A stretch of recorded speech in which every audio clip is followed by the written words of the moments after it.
Class 12 অ্যাকাউন্টেন্সির part বির second এবং last topic cash flow স্টেটমেন্টের আজকে আমরা করব পার্ট 1। পড়া শুরু করবার আগে আমরা একটু দেখে নিই আমাদের সিলেবাস।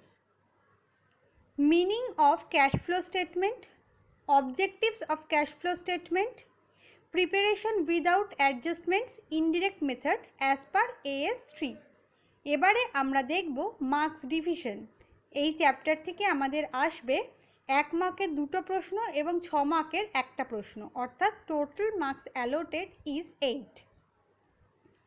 এবারে আমরা জানব ক্যাশ ফ্লো স্টেটমেন্ট বলতে আমরা কি বুঝে থাকি।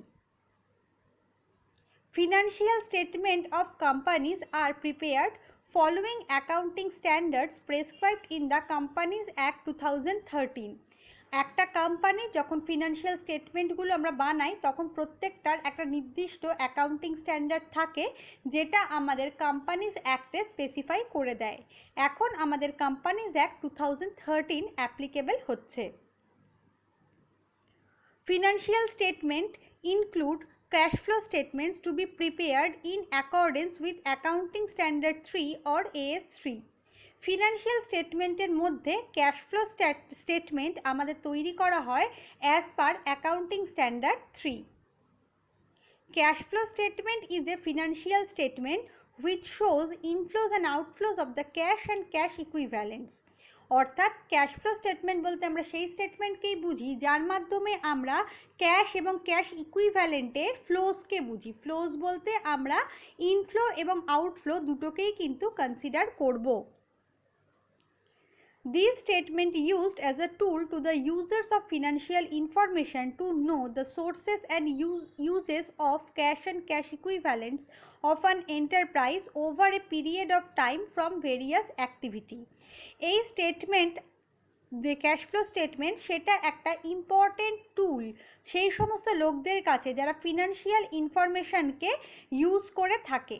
ফিনান্সিয়াল ইনফরমেশনের মাধ্যমে বা সেই ইউজার্সরা বুঝতে পারে যে কোন কোন সোর্স থেকে আমাদের ক্যাশ এবং ক্যাশ ইকুইভ্যালেন্টকে আমরা সংগ্রহ করছি এবং কি করে সেটাকে আমরা ডিফারেন্ট জায়গায় বা ডিফারেন্ট অ্যাক্টিভিটিসে ইউজ করছি।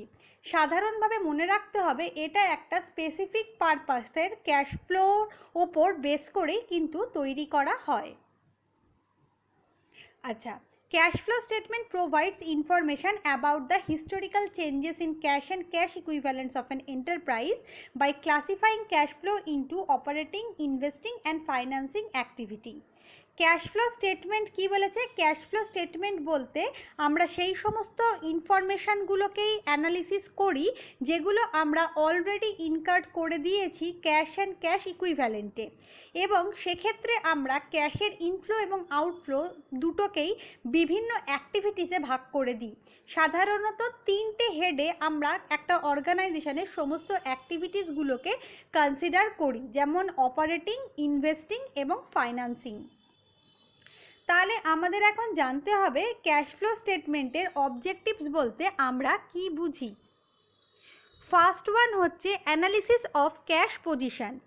কোনো অর্গানাইজেশনের ফাইন্যান্সিয়াল পলিসি কী হবে এবং বর্তমানে তাদের কাছে কতটা ক্যাশ রয়েছে তার যে অ্যানালিসিস সেটা কিন্তু আমরা ক্যাশ ফ্লো স্টেটমেন্টের মাধ্যমেই করতে পারি।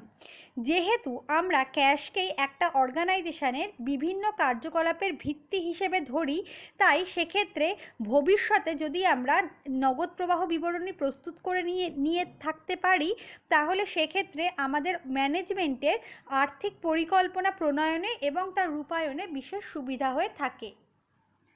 নেক্সট হচ্ছে বেসিস অফ ফাইন্যান্সিয়াল কন্ট্রোল বা আর্থিক নিয়ন্ত্রণের ভিত্তি। এই স্টেটমেন্টকে আমরা আর্থিক কন্ট্রোল বা ফাইন্যান্সিয়াল কন্ট্রোলের একটা বেস হিসেবে ধরতে পারি। প্রকৃত নগদ অর্থের প্রবাহের ওপর ভিত্তি করেই ভবিষ্যতে বিভিন্ন উৎস থেকে আমরা নগদ অর্থ কীভাবে সংগ্রহ করব এবং সেটাকে ব্যবহার করব তার পরিকল্পনা আমরা আগে থেকেই পেতে পারি।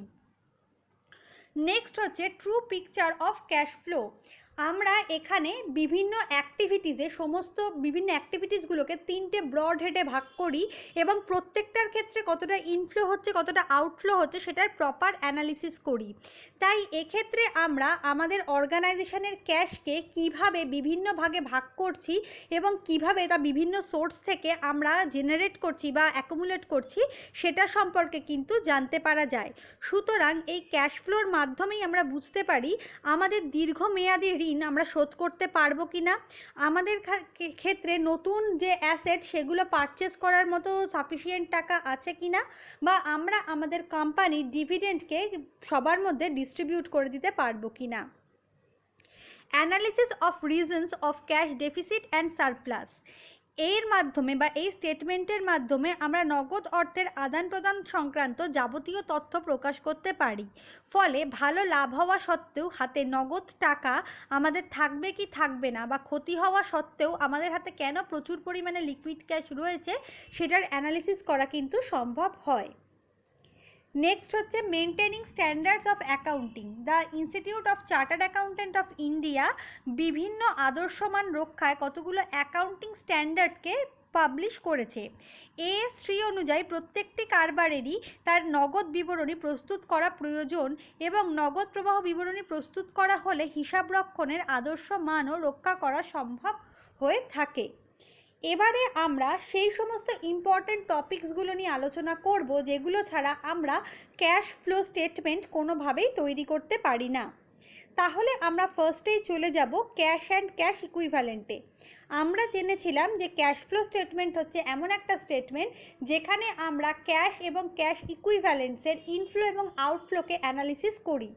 তাহলে আমাদের জানতে হবে ক্যাশ এবং ক্যাশ ইকুইভ্যালেন্ট বলতে আমরা কি বুঝি।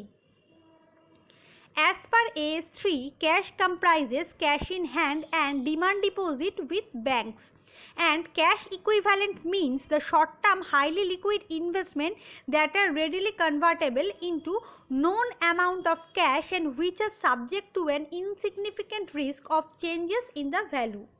তাহলে AS3 বলছে ক্যাশ বলতে আমরা যেমন লিকুইড ক্যাশকেও বুঝবো তেমনি একটা ফার্মের যত ব্যাংকের ক্ষেত্রে ডিমান্ড ডিপোজিট আছে সেগুলোকেও কনসিডার করব।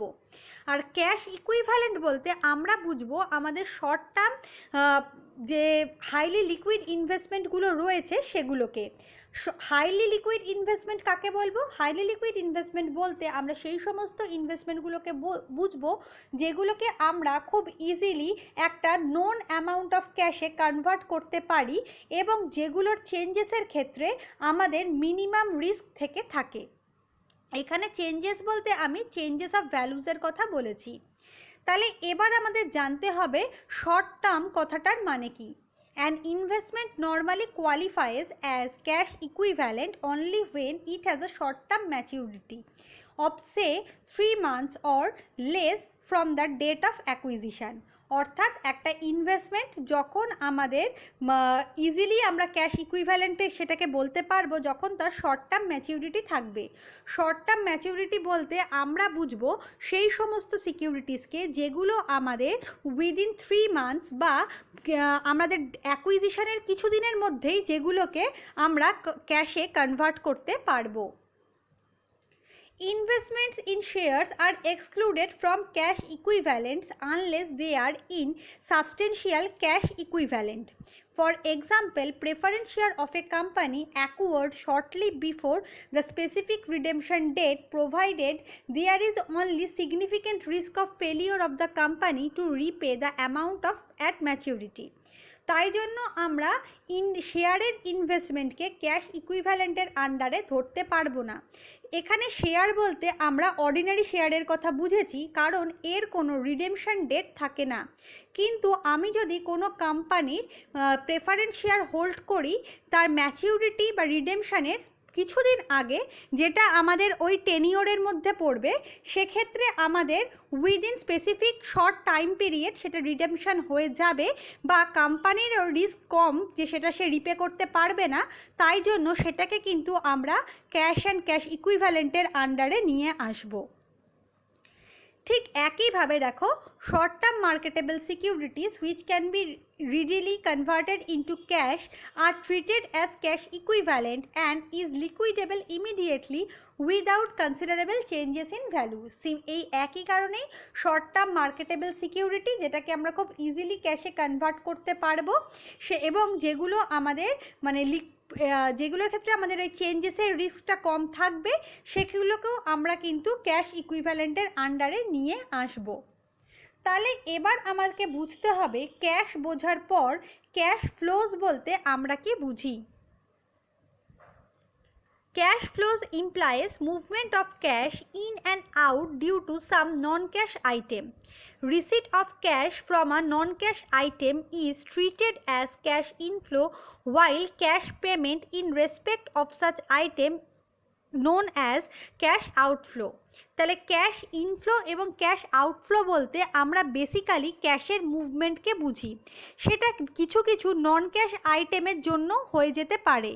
যখন সেই সমস্ত আইটেমসের জন্য আমাদের প্রতিষ্ঠান কোনো ক্যাশ পাবে বা ক্যাশের রিসিট হবে, তখন সেটাকে আমরা ক্যাশ ইনফ্লো বলবো। ঠিক একই রকমভাবে যদি আমাদের ক্যাশ পেমেন্ট করে দিতে হয় সেম পারপাসে, তখন আমরা তাকে ক্যাশ আউটফ্লো বলবো। For example, purchase of machinery by paying cash is cash outflow, while sale proceed received from the sale of machinery is cash inflow. Other example of cash flows include collection of the cash from trade receivables, payment to the trade payables, payment to the employees, receipt of dividend, interest payment, etc. অর্থাৎ এখানে আমরা কিছু cash ফ্লোজের example নিয়েছি, যে ক্ষেত্রে আমাদের ক্ষেত্রে দেখো প্রথম এক্সাম্পলটা আমরা মেশিনারি পারচেস করছি। তাহলে মেশিনারি পারচেস করার জন্য আমাদের ক্যাশ অর্গানাইজেশন থেকে চলে যাচ্ছে, তাই এটাকে আমরা ক্যাশের আউটফ্লো বলবো। ঠিক সেরকমভাবেই যখন আমরা মেশিনারিটাকে সেল করে দিচ্ছি, তখন তার এগেনস্টে আমাদের কিন্তু ক্যাশ রিসিট ঘটছে, তাই এটাকে আমরা ক্যাশ ইনফ্লো বলবো। ঠিক এরকমভাবেই দেখো যখন আমরা ট্রেড রিসিভেবলসের এগেনস্টে টাকা পাবো, তখন সেটা আমাদের ক্ষেত্রে ইনফ্লো হবে, আর ট্রেড পেবেলসে যখন আমরা পেমেন্ট করব তখন সেটা আমাদের ক্যাশ আউটফ্লো হবে। Cash management include the investment of excess cash in cash equivalent. Hence, purchase of marketable securities or short-term investment which constitute of cash equivalent is not considered while preparing cash flow statement. অর্থাৎ cash management বলতে আমরা বুঝি আমাদের যে access ক্যাশটা রয়েছে সেই ক্যাশটা আমরা কিভাবে ইউটিলাইজ করছি। সেই জন্য আমরা যখন কোথাও ইনভেস্টমেন্ট করি এবং তা শুধুমাত্র রিটার্নের এক্সপেকটেশনেই সেই ইনভেস্টমেন্টগুলো করে থাকি, যদিও সেগুলো আমাদের শর্ট টার্ম ইনভেস্টমেন্ট হয়ে থাকে, কিন্তু সেগুলোর মেন মোটো যেহেতু আমাদের প্রফিট আর্নিং, তাই সেগুলোকে কিন্তু আমরা ক্যাশ আর ক্যাশ ইকুইভ্যালেন্টের আন্ডারে কখনোই কনসিডার করতে পারি না, কারণ তার কোনো বিজনেস ইম্প্যাক্ট কিন্তু আমাদের থাকছে না। Various activities of the enterprise result into cash flows, inflows and outflows, which is the subject matter of a cash flow statement. As per AS3, these activities are to be classified into 3 categories: operating activity, investing activities and financing activities. তাহলে আমাদের অর্গানাইজেশনের যে cash ফ্লোগুলো হচ্ছে সেটা ইনফ্লোই হোক বা আউটফ্লোই হোক, এবং যার ইম্প্যাক্ট আমাদের অর্গানাইজেশনে থাকছে সেগুলো সব কিছুই কিন্তু আমাদের ক্যাশ ফ্লো স্টেটমেন্টে নিয়ে আসতে হয়। এবং এর বেসিসে আমরা আগেও জেনেছি টোটাল অ্যাক্টিভিটিসগুলোকে আমরা 3টে ভাগে ভাগ করতে পারি: operating activity, investing activity and financing activity. তাহলে এবার আমরা এই 3টে অ্যাক্টিভিটি নিয়ে একটু আলোচনা করব। Cash flow from operating activities. Operating activities are the activities that constitute the primary activities of an enterprise. These are the principal revenue generating activities of the enterprise and are not investing or financing activity. তাহলে cash operating activity বলতে আমরা কি বুঝি? Operating activity বলতে আমরা সেই সমস্ত অ্যাক্টিভিটিকে বুঝি যেগুলো আমাদের অর্গানাইজেশন রান করবার জন্য খুব দরকার, সেগুলোই আসলে আমাদের বেসিক অ্যাক্টিভিটি। এগুলোই হচ্ছে সেই সমস্ত অ্যাক্টিভিটি যার মাধ্যমে আমরা রেভিনিউ জেনারেট করতে পারি আমাদের অর্গানাইজেশনের। অন্যভাবে যদি আমরা বলি তাহলে ইনভেস্টিং এবং ফাইন্যান্সিং অ্যাক্টিভিটি ছাড়া বাকি সমস্ত অ্যাক্টিভিটি কিন্তু আমাদের operating activity. The amount of the cash from operation indicates the internal solvency level of the company. They generally result from the transaction and other events that enter into the determination of net profit or loss. তাহলে এই যে operating activity, এর থেকে আমাদের যে cash ফ্লোটা হচ্ছে সেটা আমাদের কোম্পানির ইন্টারনাল সলভেন্সি মেজার করতে সাহায্য করে। সাধারণত এই যে সমস্ত ট্রানজাকশান থেকে বা জেনারেলি আমরা সেই সমস্ত ট্রানজাকশানগুলোকেই এক্ষেত্রে কনসিডার করি, যার ফলে কিন্তু আমাদের অর্গানাইজেশনের নেট প্রফিট বা নেট লস অ্যারাইজ করে থাকে। তাহলে এবার আমরা দেখব কিছু ক্যাশ ইনফ্লো এবং outflow from operating activity. Cash ইনফ্লোর ক্ষেত্রে আমাদের কি হচ্ছে? Cash receipt from sale of good and the rendering of services, cash receipt from royalties, fees, commissions and other revenues. এবারে আমরা দেখব আমাদের ক্যাশ আউটফ্লো বলতে আমরা কি বুঝছি। Cash payment to the supplier of the goods and services, cash payment to and on behalf of the employees, cash payment to insurance company for premiums or and claims, annuities and other policy benefit, cash payment of income taxes unless specifically identified with financing and investing activity. তাহলে দেখো এক্ষেত্রে আমরা কি বলছি, যে আমরা কোনো goods বা সার্ভিস প্রোভাইড করে যে ক্যাশটা রিসিট করব বা নিজেদের রয়্যালটিস, কমিশনস বা অন্য রেভিনিউ থেকে যেগুলো আমরা পাবো সেগুলো আমাদের cash flow from operating activity. Similarly আমরা আমাদের গুডস এবং সার্ভিসের জন্য যে ক্যাশ পেমেন্ট করব, এমপ্লয়িজদের জন্য আমাদের যে পেমেন্ট হবে, আমরা যে ইন্স্যুরেন্স পেমেন্ট করব, তার পলিসি পেমেন্ট করব, যে সমস্ত ইনকাম ট্যাক্সেসগুলো পেমেন্ট করব, সেগুলো সমস্ত কিন্তু আমাদের ক্যাশ আউটফ্লোর আন্ডারে যাবে। এরপরে আমরা দেখব cash flow from investing activities. Investing activities are the acquisition and disposal of the long-term assets and investment. It represents the extent to which expenditure have been made for resources intended to generate the future cash flow. তাহলে investing activity বলতে সেই সমস্ত অ্যাক্টিভিটিকে বোঝায় যেগুলো আমাদের কোনো long term asset purchase এবং তার সেল থেকে করা হয়ে থাকে। সাধারণত এক্ষেত্রে আমাদের যে সমস্ত এটা আমাদের রিপ্রেজেন্ট করে সেই সমস্ত খরচগুলো যেগুলো থেকে আমরা ফিউচারে ক্যাশ ফ্লো জেনারেট করতে পারি বা এক্সপেক্ট করতে পারি যে ফিউচারে আমাদের ক্যাশ ফ্লো জেনারেট হবে। Investing activities relate to purchase and sale of long-term fixed assets such as machinery, furniture, building, etc. Transaction related to long-term investment are also investing activity. তাহলে আমি এতক্ষণ তো বললামই যে লং টার্ম যে সমস্ত অ্যাসেটগুলো থাকবে তার পারচেস এবং সেল এক্ষেত্রে ইনভলভ হবে, কিন্তু এটা আমরা বুঝতে পারছি লং টার্ম অ্যাসেট কিন্তু মেনলি ফিক্সড অ্যাসেটকেই বোঝায়। এছাড়াও তোমরা ব্যালেন্স শিট মনে করলে দেখবে ফিক্সড অ্যাসেটের ঠিক নিচেই থাকে ইনভেস্টমেন্ট, সেটা যদি আমাদের লং টার্ম পারপাসে করা হয় তাহলেও কিন্তু সেটা ইনভেস্টিং অ্যাক্টিভিটিসের আন্ডারে যাবে। তাহলে এবারে আমরা দেখব কোন কোন ক্ষেত্রে আমাদের ক্যাশ ইনফ্লো হয়ে থাকে। Cash receipt from disposal of fixed asset including intangible asset, cash receipt from disposal of share, warrants or debt instrument of the other enterprises, interest received in cash from loans and advances, dividend received from investment in other enterprises. এবারে আমরা দেখে নেব আমাদের কোন ক্ষেত্রে cash আউটফ্লোগুলো হয়ে থাকে। Cash payment to acquire fixed assets including intangible asset, cash payment to acquire share, warrants, debt instruments of the other companies, cash advances and loans made to the third party, অর্থাৎ তোমরা যদি balance sheet দেখো তাহলে সেক্ষেত্রে asset দিকের current asset এবং liability দিকের current liabilities ছাড়া বাকি যে সমস্ত আইটেমগুলো থাকে সেগুলোর ক্ষেত্রে যদি আমাদের ক্যাশ ইনফ্লো আউটফ্লো হয়ে থাকে তাহলে সেটা আমাদের ইনভেস্টিং অ্যাক্টিভিটিসের আন্ডারে যাবে। কিন্তু মনে রাখবে এক্ষেত্রে আমরা শেয়ার বা ডেট ইনস্ট্রুমেন্ট কিন্তু আদার কোম্পানিজের বুঝবো, নিজের কোম্পানির ক্ষেত্রে কিন্তু এটা ইনভেস্টিং অ্যাক্টিভিটিসের আন্ডারে আমরা আনবো না, অর্থাৎ এগুলো আমাদের ইনভেস্টমেন্ট পারপাসে যেটা আমরা করে থাকছি সেটা আমাদের ইনভেস্টিং অ্যাক্টিভিটিসের আন্ডারে আসবে। নেক্সট আমরা চলে যাব cash flow from financing activity. এক্ষেত্রে বুঝতেই পারছো ফাইন্যান্সিং অর্থাৎ আমরা আমাদের এন্টারপ্রাইজেসের ফাইন্যান্সিংয়ের কথাই কিন্তু বলছি। Financing activity relate to long-term fund or capital of an enterprise. For example, cash proceed from issue of equity share, debentures, raising long-term loans, repayment of bank loan, etc. অর্থাৎ আমাদের ক্ষেত্রে আমাদের প্রতিষ্ঠানের লং টার্ম ফান্ড বা capital acquire করবার যে সমস্ত activity সেগুলো আমাদের ফাইন্যান্সিং অ্যাক্টিভিটিসের মধ্যে আসবে।